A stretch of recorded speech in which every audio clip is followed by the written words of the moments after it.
wabarakatuh. Kita bertemu kembali dalam video pembelajaran Bahasa Indonesia. Masih bersama Ibu Meldawati MPD, Guru Bahasa Indonesia SMA Negeri 2 Sumatera Barat. Anak-anak semua, semoga selalu berada dalam keadaan sehat walafiat. Dan jangan lupa tetap terapkan protokol kesehatan.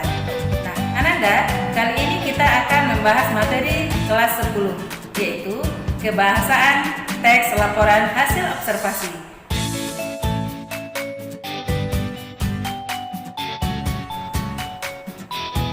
Kebahasaan teks laporan hasil observasi yang pertama adalah menggunakan nomina dan frasa nominal. Nomina merupakan kata benda. Contohnya adalah meja, papan, batu, lemari, dan lain sebagainya. Sedangkan frasa nominal merupakan frasa atau gabungan kata yang intinya merupakan kata benda. Contohnya adalah papan tulis, lemari buku, dan lain sebagainya. Nah, sedangkan kebahasaan teks laporan hasil observasi yang kedua adalah menggunakan verba relasional. Verba relasional merupakan verba yang menyatakan definisi atau pengertian terhadap kata teknis atau istilah di bidang tertentu. Contohnya merupakan, ialah, yaitu, dan lain sebagainya. Nah, kebahasaan teks laporan hasil observasi yang ketiga adalah verba aktif. Verba aktif adalah kata kerja aktif. Kata kerja aktif merupakan kata kerja yang maknanya melakukan tindakan. Contohnya adalah bertelur, tidur, menari, makan, dan lain sebagainya. Sedangkan kebahasaan teks laporan hasil observasi yang keempat adalah banyak menggunakan kata penghubung.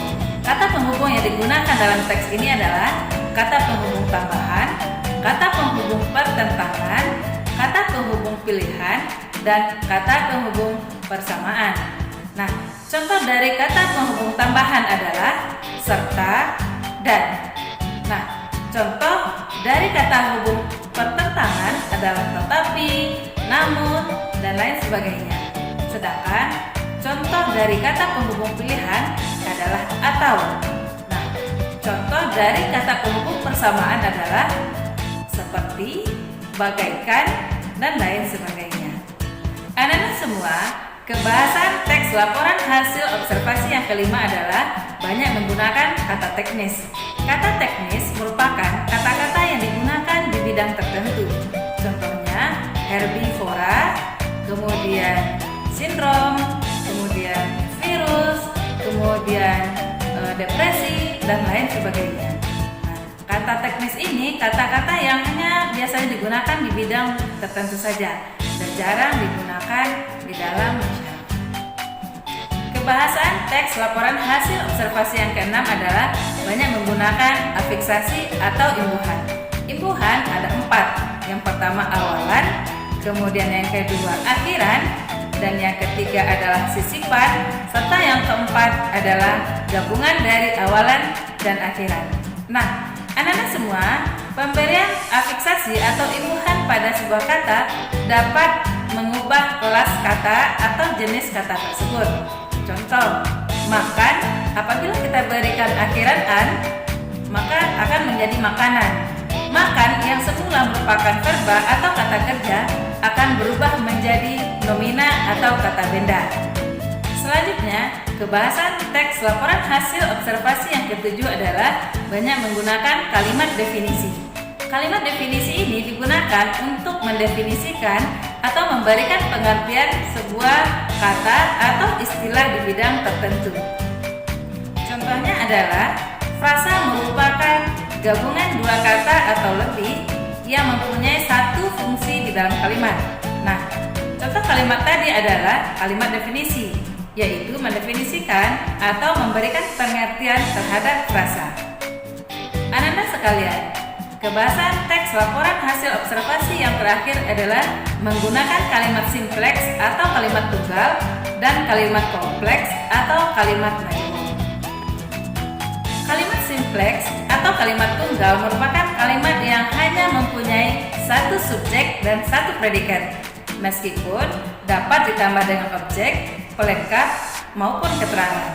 Contohnya adalah kelelawar merupakan binatang yang aktif di malam hari. Nah, itu adalah contoh dari kalimat simpleks.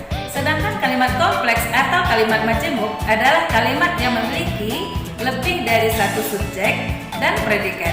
Di samping itu, kalimat kompleks atau kalimat majemuk ini menggunakan kata hubung. Contohnya adalah kelelawar merupakan binatang yang aktif di malam hari, namun tidur di siang hari. Nah, anak-anak semua, itulah tadi materi kita tentang pembahasan teks laporan hasil observasi. Semoga materi tadi dapat membantu kamu belajar di rumah. Nah, terima kasih telah menonton video ini. Jangan lupa di like, comment, share, and subscribe. Terima kasih. Wassalamualaikum warahmatullahi wabarakatuh.